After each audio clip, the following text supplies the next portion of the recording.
এই মল মাসে লক্ষ্মী নারায়ণের আশীর্বাদ কিন্তু কানায় কানায় আপনার পূর্ণ হবে।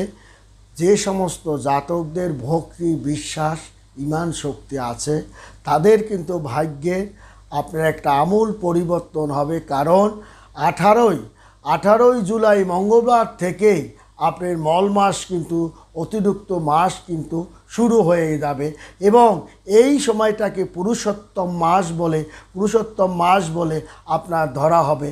এই মাসে আপনার মল মাস ও শ্রাবণ মাস একসঙ্গে যুক্ত হয়ে পরিস্থিতি শ্রাবণের অধিক মাস বলা হয়। এই মল মাসে জাতকদের ভাগ্যের একটা আমূল পরিবর্তন হবে। লক্ষ্মী নারায়ণের পরিপূর্ণ আশীর্বাদ পূর্ণ হবে এই মল মাসে। জাতকদের অর্থ সম্পদ ব্যবসা বাণিজ্য ছোটোখাটো ব্যবসা সেল